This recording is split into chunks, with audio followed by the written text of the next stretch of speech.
guys, ipapakita ko lang sa inyo kung paano ko inumin ang aking vitamin C, Crystal C Alkaline.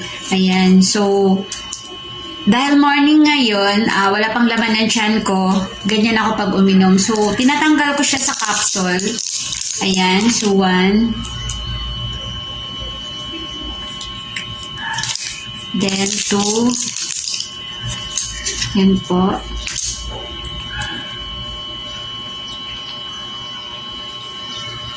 And then, tinutunaw ko po siya. So, mapansin nyo po, wala siyang latak po. Kaya maganda po siya. Ayan. Wala pang laman ng tiyan ko bago ko siya inumin. So, 2 pieces lang po. Wala naman po akong naramdaman. Pero pag may naramdaman po ako na masama ang pakiramdam ko, 3 pieces po ang iniinom ko. Sa umaga, pagkagising ko, and then sa gabi, bago ako maghapunan, 30 minutes before. Ayun. So, ang advice ko rin sa iba, 30 minutes before pag may maintenance ka or may gamot ka na iniinom, 30 minutes po. Para lalong maging effective ang iniinom mong gamot at saka meron kang protection sa kidney mo. So, wala siyang lata kaya maganda po siya sa kidney. So, nagde-detox po siya. And then, napakaganda. So, first week na pag-inom ko nito, nag-cleansing muna ako. So, feeling ko lalong ako sinisikmura or tumaas ang acid ko. Pero, hindi naman pala. After a week, nawala po yung, siguro nagte-treatment ako. Muna ako, cleansing, treatment, tapos nag-healing na po. So, hindi ko na naramdaman na mataas po yung acid ko. Nawala po ang sikmura. Yun, yung sakit sa sikmura at saka parang nag-heartburn ako dati. So, nawala po lahat yun dahil sa kay Crystal C Vitamins po. Ito yung vitamin C na acidic po siya.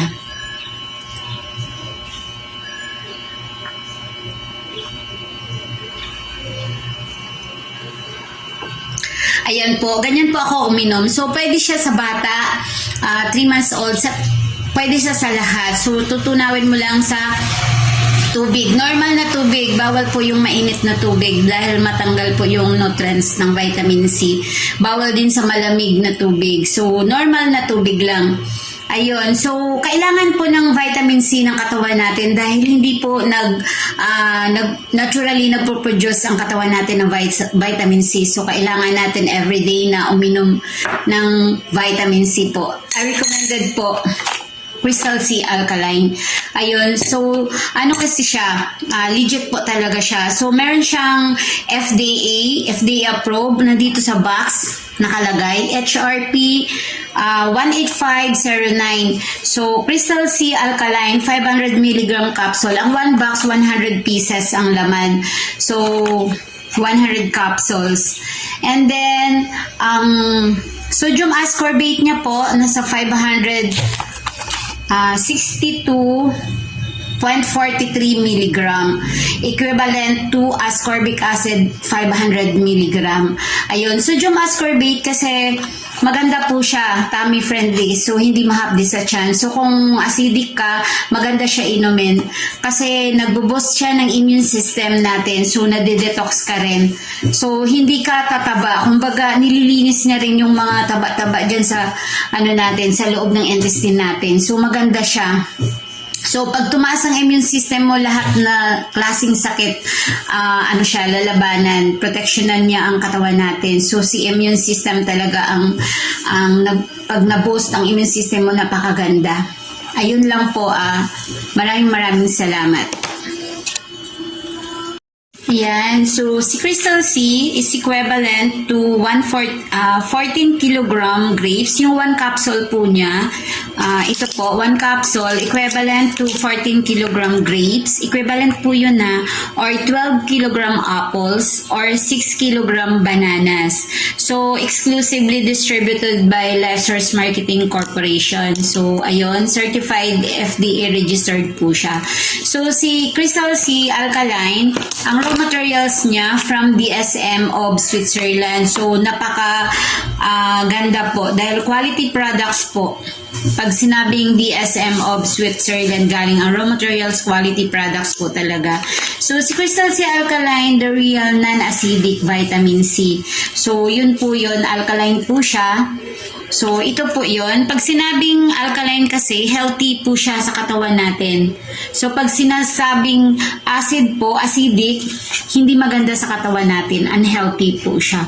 So, pag may acid reflux ka po, lalo kang magti-trigger po yung acid mo. So, kailangan ang inumin mong vitamin C ay yung non-acidic. So, ito po yung recommended ko sa inyo, Crystal C Alkaline. So, bakit need natin ng vitamin C araw-araw? So, dahil hindi naturally nagpo-produce ang ating katawan ng vitamin C. Ayun. So, kailangan talaga natin uminom ng vitamin C. So, importante po. So, ang vitamin C ay mother of all vitamins. So, importante po yan. Parang tulad din sa tahanan, kailangan ng mother. Parang ganun lang din. Ayun. So, ano ba yung mga benefits of alkaline-based vitamin C? So, ang sodium ascorbate, alkaline means it's non-acidic. So, iyan po nga, nasabi ko na to dati, 100% extra strength, boost your immune system. Alam nyo naman, pag na-boost ang immune system natin, maraming klaseng sakit ang gagaling po sa katawan natin. So, dahil ang katawan natin, meron din naman tayong self-healing na sinasabi. So, lalong matutulungan po ni vitamin C, ni Crystal C Alkaline. So, supports energy yielding metabolism. Ayan. Stays from 12 to 14 hours in the body. So, neutralizes acidity and it's tummy friendly. Yun nga, nabanggit ko na kanina. So, helps maintain bones and cartilages. Maintains safe pH level of our blood, 7.35 to 7.45. Ganyan pala talaga dapat ang blood natin, ang pH level ng blood natin. 7.35 to 7.45. So, can be taken in megadose for better health result. Kaya yung iba nagme-megadose talaga ng vitamin C. So, napakaganda po siya dahil sa collagen natin at glutathione sa katawan, napakaganda siya. Ayan. So, anti-aging po siya. So, bumabata ka, gumaganda ang skin mo. So, ako dati dami kong pimples. Kaya nawala na siya. Kung tubuan man ako ng pimples, one day lang, nawawala. So, can be taken in megadose for better health results. So, 95% is absorbed by the body. Ayun. So, reduces fatigue, tiredness, and chronic pain. So, ako pag pagod na pagod ako, uminom po ako ng 5 pieces. Nilalagay ko siya sa tubig. Tinutunaw ko, sabay iniinom po. Helps maintain healthy skin and blood vessels. Ayun. So, kailangan maganda talaga yung natin, healthy na maintain yung blood vessels po natin. Yun ang pinaka-importante. Maganda yung daloy ng ating dugo. Yun. Best taken 30 minutes before every meal. Ayan. So, kung may gamot ka or may maintenance ka, 30 minutes before maintenance or gamot or sa pagkain mo, 30 minutes before ang pag-inom. Dissolve 5 times faster for quicker absorption. Yun po yung reason bakit tinatanggal ko siya sa capsule. Tinutunaw ko siya sa tubig. Kasi pag tinutunaw natin, 5 times faster for quicker absorption sa katawan natin. So, mabilis mag-absorb sa katawan natin pag tinatanggal. Pero, pwede naman siya inumin na naka-capsule kasi ang capsule naman gawa sa seaweeds po to. So, natutunaw naman sa loob ng tiyan natin. Ayun po, and thank you so much. Nag-share lang po ako sa inyo dahil effective po sa buong family namin. So, thank you. Yan lang po. Thank you so much.